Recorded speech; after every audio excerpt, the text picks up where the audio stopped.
اللهم صل وسلم وبارك عليك يا حبيبي يا رسول الله. احنا ان شاء الله هعمل لكم احلى كيكه، كيكه سريعه بسرعه. طبعا ولادي بالليل محتاجين عاوزين ياكلوا كيكه، قلت لازم اعملها لهم، وان شاء الله الطريقه سهله ومش هتاخد مننا اي وقت. طبعا الكيك محدش ما بعرفش يعمله دلوقتي، بس في ناس بتقول لك ان هي ايه ساعه تظبط معانا وساعه ما تظبطش. خليكي معانا للاخر وان شاء الله هتاخدي احلى كيكه هشه وجميله، وكل حاجه في البيت، الدقيق والسكر وزيت، وربنا يجعل عندكم الخير، واللي ما عندوش ربنا يا رب يزيده ويجعل له الخير ان شاء الله. انا معايا دلوقتي مقادير الكيكه السريعه. معايا 4 بيضات، بس البيض ده زي ما انتم شايفين بيض صغير، انا بيض ده بلدي عندي. فان شاء الله اللي عاوزه تعمل 3 بيضات من الكبار بتوع المحلات اللي احنا بنشتريهم دول، لكن ده بيض بلدي. معايا كوبايه زيت، ومعايا كوبايه لبن، معايا كوبايه سكر، معايا بيكنج باودر، معايا كربوناتو، معايا فانيليا، ومعايا كوبايتين ونص من الدقيق. اكتر من كده مفيش. احنا عملنا في الاول خالص ايه، احنا سخنا الفرن ولعناه عشان يسخن. لازم الكيكه تسخني لها الفرن وما تعليه زياده عن اللزوم عشان تبقى كيكه جميله ان شاء الله معاكي. وهنبدا نقول بسم الله. انا في الاول خالص انا معايا الخلاط ده زي ما انت شايفه، هحط اللبن بسم الله. بعد كده هحط الزيت اللي البيض. انا كل حاجه بحطها مع بعضها، كل حاجه، الزيت كل حاجه واللبن والسكر كلته مع بعضه زي ما انت شايفه. بسم الله الرحمن الرحيم اهوت. هنحطه بس هنديله فرمه، وبعد كده هرجع اوريكم احنا هنعمل ايه. انا دلوقتي خلاص عملته في الخلاط. انا حطيت فانيليا عشان الزفاره بتاعه البيض، لازم الفانيليا.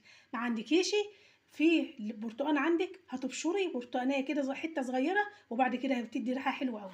انا معايا دلوقتي كوبايتين ونص من الدقيق زي ما انت شايفه، الكربوناتو كلنا عارفين الكربوناتو، ومعايا بيكنج باودر، وهحط في طراطيف صوابعي يعني بسيطه زي ما انتم شايفين ملح.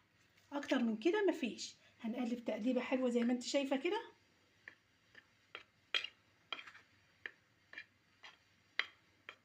اعمليها لاولادك لما يكونوا قاعدين يذاكروا، كوبايه شاي كده ولبن، كوبايه شاي، وتحطها جنبهم يكونوا بدل ما يقعدوا يقوموا كل شويه.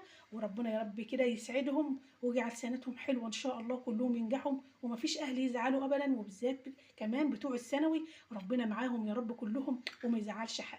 يا رب اكبر بخاطرهم بتوع الثانوي، لان بصراحه الاهالي بتتعب، ويعني السنه مش قليله. ادعوا لهم بس ربنا معاهم ويوفقهم كده السنه دي، ويكبر بخاطرهم يا رب كلهم يا رب العالمين.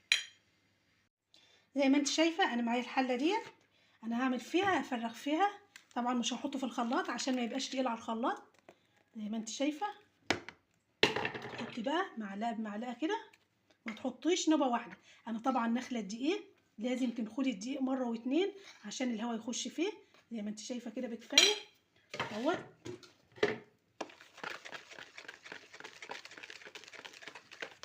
تقليبه حلوه كده، ما تفرغيش الدقيق نوبه واحده.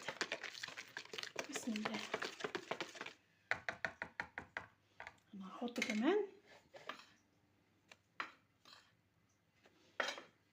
الحاجات دي بتبقى موجوده حلوه في البيت لاولادنا، زي القرص برضو الشتا جاي، وطبعا الحاجات دي بتبقى حلوه قوي كده. خلاص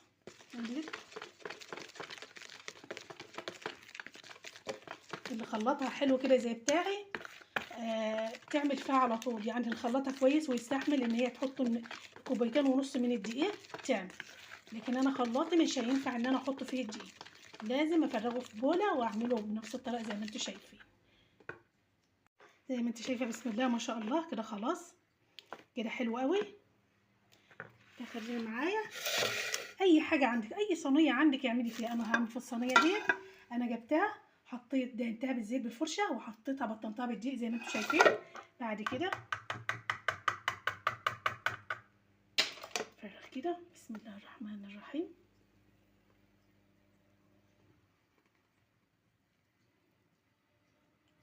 بصراحه تبقى حلوه قوي الكيكه ديت. هجهزها واوريها لكم ان شاء الله. هحطها بقى في الفرن واوريكم ان شاء الله احلى كيكه. اللهم صل على النبي. انا بحطها ساعه الا ربع عشان تستوي معاكم. ساعة ما تحطوا فيها الخلة تعرفوا ان كانت استوت، تقوموا مطلعينها. بس ما تطلعوهاش على طول من الفرن، سيبوها في الفرن تهدى شوية، بس مش سيبوها لما تتحرق. هتطفوا الفرن عليها بعد ما تستوى وتسيبوها لما تهدى خالص، وبعد كده تطلعوها وتقطعوها بألف هنا. كده طلعنا الكيكة من الفرن، بسم الله ما شاء الله هشة. انا هقلبها واوريكم احلى كيكة. ايه رأيك؟ بسم الله ما شاء الله عاملة ازاي، حلوة قوي وهشة. هنقطعها معاكم، هي لسه سخنة بس برضو هنوريكم احلى كيكة. بسم الله ما شاء الله طريقتها حلوة قوي زي ما انت شايفة. بسم الله سخنة لسه شوية بس انا عاوزة اوريها لكم. بسم الله ما شاء الله شوفوا صراحة هوا زي ما انت شايفة. طريقتها سهلة وطريقة جميلة ومخدتش مننا اي وقت. قومي يلا شطري واعمليها لولادك، هتاخدي احلى كيكة واطعم كيكة مع كوباية شاي بلبن، مع كوبايتين شاي حلوين كده وهم بيذاكروا. ربنا يسعدهم يا رب وينجحهم كلهم. اهم حاجة ما تنسوناش والله كل اشتراك. والسلام عليكم ورحمة الله وبركاته.